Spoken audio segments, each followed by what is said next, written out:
সক্রিয় ছিলেন। কিন্তু দুর্ভাগ্যের বিষয় যে সেই পাকিস্তান হবার পরে দেখা গেল আমরা বাঙালিরাই সবথেকে বেশি অবহেলিত, এটাই উনি মেনে নিতে পারেননি। যে কারণে তার ভিতরে এই চেতনাটা সবসময় কাজ করত। কিন্তু তিনি প্রত্যেকটা পদক্ষেপ নিয়েছিলেন খুব পরিকল্পিতভাবে। সবথেকে যে বিষয়টা ছিল যে মানুষের সঙ্গে সংযোগ করা আর মানুষকে উদ্বুদ্ধ করা, স্বাধীনতার চিন্তাটা মানুষের ভিতরে ঢোকানো। কারণ একসময় পাকিস্তানের জন্য আন্দোলন করার জন্য তিনিই মানুষের কাছে বেশি গেছেন, আবার সেই মানুষগুলোকে পরিবর্তন করে আবার নতুন একটা আন্দোলনে সম্পৃক্ত করা, এটা খুব কঠিন একটা কাজ ছিল। আর তিনি যে স্বাধীনতা চাইতেন যা আমরা পরিবারের সবাই জানতাম, কিন্তু আমরা মুখে বলা নিষেধ ছিল, কিন্তু কাজের মধ্য দিয়ে ধীরে ধীরে মানুষকে এই চেতনায় তিনি উদ্বুদ্ধ করেছিলেন। আর যে কারণে আর দলকে সংগঠিত করা, তো যে কারণে 7ই মার্চের ভাষণে তিনি যখন আহ্বান করলেন বাংলাদেশের মানুষ এটা ঠিকই যে যার যা কিছু আছে তাই নিয়ে কিন্তু শত্রু মোকাবেলা করতে নেমে গিয়েছিল। আমাদের মানে যুব সমাজ থেকে শুরু করে নারী সমাজ থেকে শুরু করে মানে বয়োবৃদ্ধ প্রত্যেকেই সবাই কিন্তু মানে যুদ্ধ করতে হবে, দেশ স্বাধীন করতে হবে, শত্রুমুক্ত করতে হবে, এই চেতনাই কিন্তু ছিল।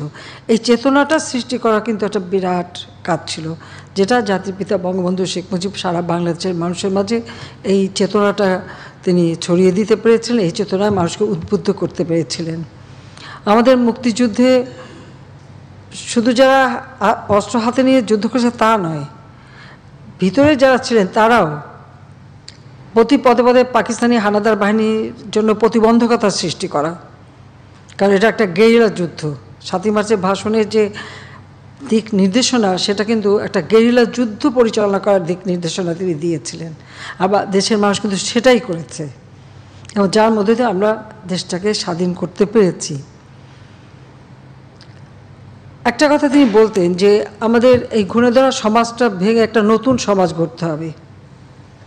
প্রায় তিনি বলতেন যে মাত্র 5 ভাগ মানুষ 95 ভাগ মানুষকে পরিচালিত করবে তা হতে পারে না, বরং 95 ভাগ মানুষ তারাই নিজেদেরকে নিজে পরিচালিত করবে, 100% মানুষকে পরিচালিত করবে।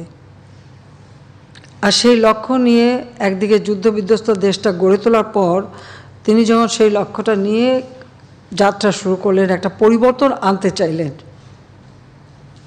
এই পরিবর্তনটা আসলে আমাদের অনেকে নিতে পারেনি তার কারণ আছে।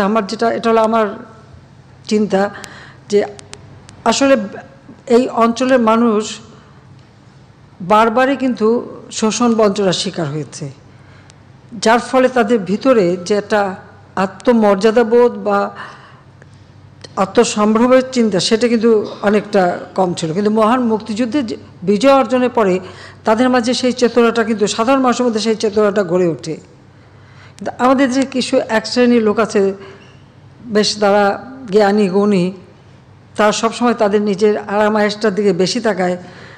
এখন তৃণমূল পর্যায়ে মানুষ শক্তিশালী হয়ে উঠবে, তারা সিদ্ধান্ত নেবে, তারা সিদ্ধান্ত দেবে, তারা ক্ষমতাসীন হবে, এটা একটা শ্রেণী থাকে, তারা কখনোই মানতে পারে না, পছন্দ করে না, বা তারা সবসময় এটার জন্য একটা প্রতিবন্ধকতা সৃষ্টি করে। আর এর সাথে ইন্ধন যোগায় আমাদের যারা স্বাধীনতা বিরোধী ছিল, যারা ওই পাকিস্তানি হানাদার বাহিনীর দোসর ছিল।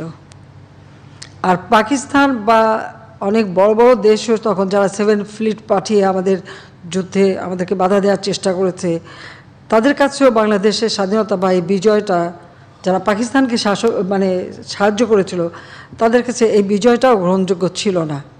কিন্তু তারা জানে যে বঙ্গবন্ধু শেখ মুজিবের নেতৃত্বে এদের স্বাধীন হয়েছে, এবং পাকিস্তানের রাষ্ট্রপতি ইয়াহিয়া খান তো ফাঁসির আদেশটাও দিয়ে দিয়েছিল, কিন্তু আন্তর্জাতিক চাপে সেটা আর কার্যকর করতে পারেনি। কারণ তাকে বঙ্গবন্ধু শেখ মুজিবকে মুক্তি দিতে তারা বাধ্য হয়। তিনি বাংলাদেশে ফিরে আসেন, যুদ্ধ বিধ্বস্ত দেশ সফলভাবে গড়ে তোলেন। মাত্র 3 বছর 7 মাস 3 দিন হাতে সময় পান। এই সময়ের মধ্যেই কিন্তু এই বিধ্বস্ত বাংলাদেশ